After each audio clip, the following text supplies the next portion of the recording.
বিষয় ধরেছি, ভাইটার বিষয়। আপনি যদি এই বিষয়টা শুনে আমল করতে পারেন তাহলে আপনাকে আর বেশি লম্বা করে আলোচনা শোনা লাগবে না। সাবাবিহীন কাজ, এটা শয়তানি কাজ। শেখ সাদি আলাইহির রাহমাহ বলছেন যখন মানুষ কাজ করে আর কাজটা যদি এটা যখন ঘোড়া ছাড়ে তো ঘোড়া তখন দ্রুত গতিতে চলে, দৌড়তে দৌড়তে দৌড়তে দৌড়তে ও হাঁপিয়ে যায়, হাঁপায় না? শেষ পর্যায়ে হাঁপিয়ে যায়, কারণ সে দ্রুত ধৈর্যহীনতা লাগানো তার চলে। কিন্তু একটা উট যখন উট চলে তখন স্থির ভাবে ধীরে ধীরে ধীরে ধীরে সে গন্তব্যে সে পৌঁছে যায়।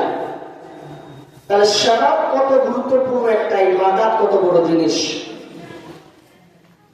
আপনারা শুধু ধৈর্য ধারণ করেন, আমি বুঝলাম না যে আপনাদের এলাকা তো মাশাআল্লাহ টোটো দিয়ে ঢুকলাম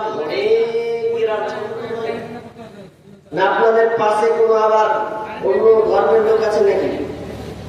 চারদিকে দেখলাম লোক, কিন্তু সমবান যে এত অল্প এটা বুঝলাম না।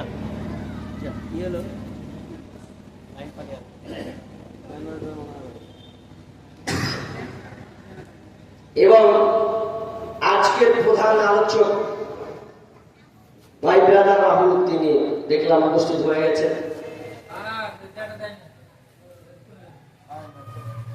তিনিও উপস্থিত হয়ে আছেন। একজন আকর্ষণীয় একজন আলেম বক্তা, বা যিনি ইসলামকে নিয়ে কাজ করছেন, দায়ী হিসাবে মানুষকে দাওয়াত দিচ্ছেন, তার প্রচার প্রসার মাশাআল্লাহ দুই বাংলা, ভারত এবং বাংলাদেশ। অথচ দেখছি আজকের সমাগমটা খুব স্বল্প। যারা রাস্তাঘাটে আছে আল্লাহ তাদেরকে আসার তৌফিক দান করুন, আমিন। তো বলছিলাম আজকের আলোচ্য বিষয় শাবাব। শাবাব কত গুরুত্বপূর্ণ। যে জিনিসের শাবাব বেশি সেই জিনিসের মজা আছে বেশি। আপনি যদি চাষি মানুষ হন, ধান লাগান, তো ধান যদি আপনি লাগাবেন তো একে 3 মাস 4 মাস সময় দিতে হবে, হবে কি হবে না? যদি আপনি ধান দিতে চান তাহলে একে 4 মাস অপেক্ষা করতে হবে, অপেক্ষমান হতে হবে। এরপরে আপনাকে ধান দেবে, আপনি বাড়িতে রান্না করে খাবেন, ভাত করবেন। ঠিক তেমনি ভাবে যদি আপনি একটা আম গাছ লাগান, তো আম গাছকে মানুষ থেকে ধৈর্য ধারণ করতে গেলে মিনিমাম 3 থেকে 4 বছর, তারপরে আপনাকে প্রথম ফল দেবে। তাহলে এখানে ধৈর্য আছে বেশি। আপনি আরো চলে যান, তাল গাছ। এ তাল গাছ যে মানুষ হবে তো হবে, প্লাস আপনাকে ফল দেবে তো মিনিমাম বোধহয় কখন জানেন? 10-12 বছর হবে, এরপর আপনাকে ফল দেবে। তাহলে এর কত বড় সবার। তাহলে যেখানে সবার বেশি আছে ওখানে আপনার সাকসেস ধর্ম আছে, ওখানে আবার মজা আছে। তো আমি সবার 2 দিকে ভাগ করছি। আমি করিনি, আল্লাহ নিজেই করেছেন। আর 2টি আয়াত আমি পড়েছি। সবার 2 ধরনের আছে, একটুখানি লক্ষ্য করেন সবার কি জিনিস। বিসমিল্লাহির রহমানির রহিম।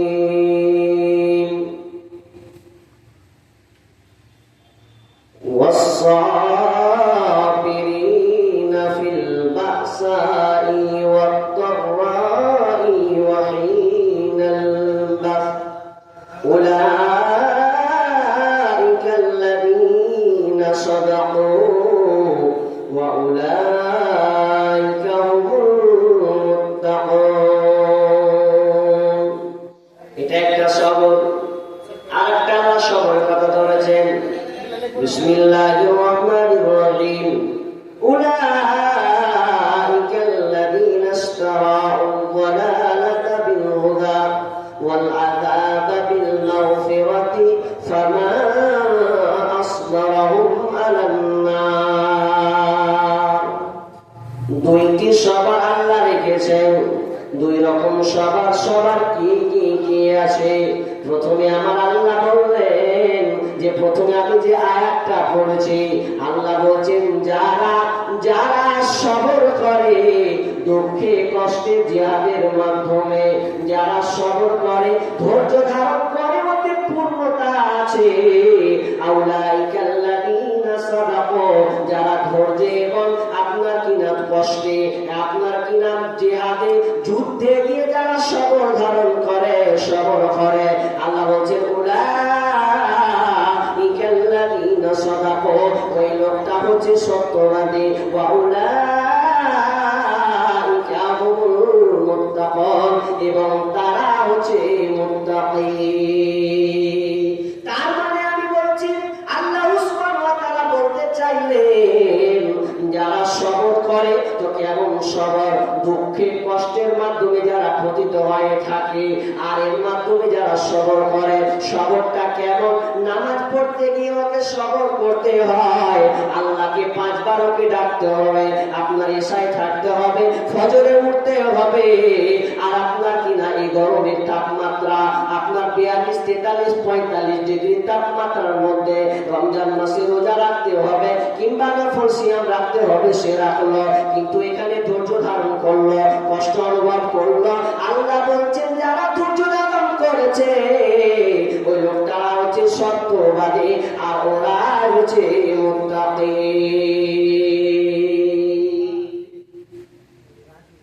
দুনিয়ার যত ইবাদত আমল আছে ভালো কাজে, ওতে কিন্তু কষ্ট আছে, কষ্ট নাই? একটা মানুষ যদি 5 ওয়াক্ত সালাত আদায় করে, কষ্ট আছে কি নাই? অবশ্যই কষ্ট আছে। টাইম বা টাইম কন্টিনিউ করতে হবে, এটা কষ্টের ব্যাপার। রোজা রাখতে হবে, সাহারি খাবে, তারপরে আবার ইফতার করবে, লম্বা টাইম তাকে ধরতে হবে, এখানে কষ্ট আছে, কষ্ট। আর একটা কষ্ট আছে, কেমন কষ্ট জানেন? আল্লাহ বলছেন ওটা কি? উলাইকাল্লাযীনা ইশতারাউদ দালালাতা বিল হুদা ওয়াল আযাবা বিল মাগফিরাতি ফামা আসবারহুম আলান নার। আল্লাহ সুবহানাহু ওয়া তাআলা বলছেন উলাইকাল্লাযীনা ইশতারাউদ দালালাতা বিল হুদা, যারা হেদায়েতের পরিবর্তে পথভ্রষ্টতা গোমরাহিতাকে বেছে নিল, হেদায়েতকে ছেড়ে দিয়ে পথভ্রষ্টতাকে আপনার কি নাম বেছে নিল, ওয়াল আযাবা বিল মাগফিরাতি, এবং মাগফিরাতের পরিবর্তে আযাবকে ক্রয় করল, তার মানে জাহান্নামকে সে ক্রয় করে নিল। ফামা আসফারাহুম আলান নার, তারা ধৈর্যের মধ্যে তারা কতই না ধৈর্যশীল, যে যারা আগুনকে আপনার কিনা আযাবকে ক্রয় করল। কথাটা একটু খুলে বলি বুঝবেন। হেদায়েতকে ছেড়ে দিয়ে পথভ্রষ্ট করলো, আর মাগফিরাত ওটাকে ছেড়ে দিয়ে সে আযাবকে ক্রয় করলো, তো ওরা ধৈর্য রাখলো কোথায়? তো আগুনের।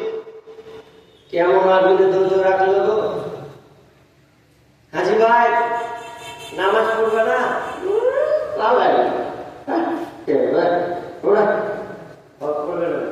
হাজি ভাই আচ্ছা নামাজ পড়ছেন না তো তাস খেলা ছাড়া এটা ছাড়া যাবে? তাস কিনছি চ্যাটিংগুলো টাইম পাস আছে, তাস খেলা মানে ওখানে ধৈর্য দেখাচ্ছে, কত স্থির হবে। আচ্ছা হলো ভাই মদটা ছাড়া না, ভোগটা আসিস না, তারা মদ না খেলে তো আমার চলবেই না, মদ চলবে আমার, এটা আমার ধৈর্য রাখতে হবে না, এই ধৈর্য রাখছে সবকিছু। তাসে, লুডুতে, পাবজিতে আপনার যত খেলা হারাম খেলায়, আর যত হারাম খাদ্য, যত আপনার হারাম কাজে সে ধৈর্য দিল, সময় ব্যয় করলো। একটা নায়িকা আসলো, অনুষ্ঠান হয়েছে, আপনার কিনা নায়িকা আসলো, আপনার কিনা কোন দেশের নেতা আসলো, ধৈর্য ধরে মাথায় আপনার কিনা সূর্যের তাপ 42-45 ডিগ্রি তাপ, এরপর সে নেতাকে দেখার জন্য, নায়ক নায়িকাকে দেখার জন্য সময়টা সে ব্যয় করলো, ওখানে সে ধৈর্য ধারণ করে দিল। আমার আল্লাহ বলছেন ফামা আসবারাহুম আলান নার, সে একটা কিনছে আপনার ক্রয় করেছে, ক্রয় করে নিয়েছে জাহান্নামে ধৈর্যের তো কারা কারা? তো যারা দুনিয়াতে হারাম কাজে লিপ্ত হয়ে ধৈর্যের সবর দেখিয়েছে। যারা ইমানদার দুনিয়াতে কষ্ট হবে, কিন্তু একজন উর্দু দার্শনিক কবি বলছেন যারা ইমানদার দুনিয়াতে কষ্ট হবে, তো নামাজ পড়তে কষ্ট, রোজা রাখতে কষ্ট, দান করতে গেলে কত কষ্ট করে গরিব মানুষ ইনকাম করে দিতে হয়। তো একজন উর্দু दार्शनिक बोलছে दुनिया में अगर रब चाही चलोगे तो आखिरत में मुंचाही चल पाओगे। दुनिया में अगर रब चाही चलोगे तो आखिरत में मुंचाही चल पाओगे।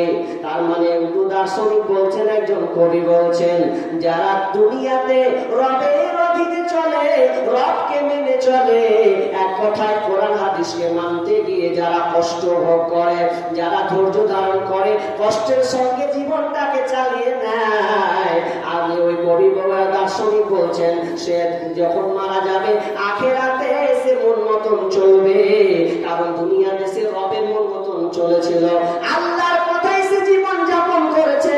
সেদিন আখিরাত যখন হবে, মরার পরে জীবনটা আসবে, সেদিন ওই বান্দা নিজের মন মতন চলবে।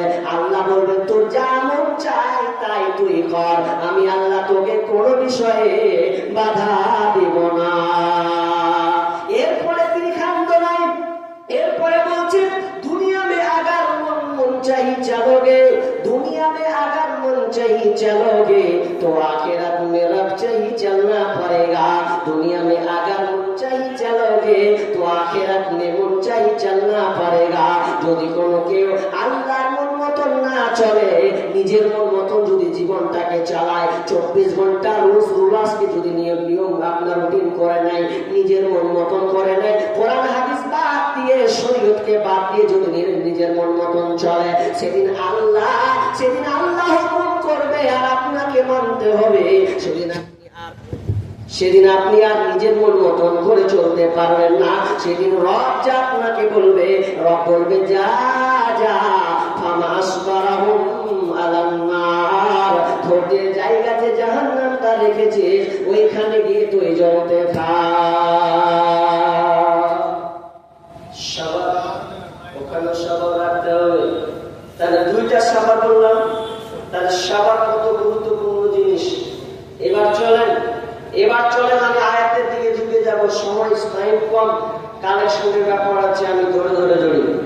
প্রথম আয়াত পড়েছি ইয়া আইয়ুহাল্লাযীনা আমানু ইসতাঈনু বিস-সাবরি ওয়াস-সালাহ ইন্নাল্লাহা মা'আস-সাবিরিন।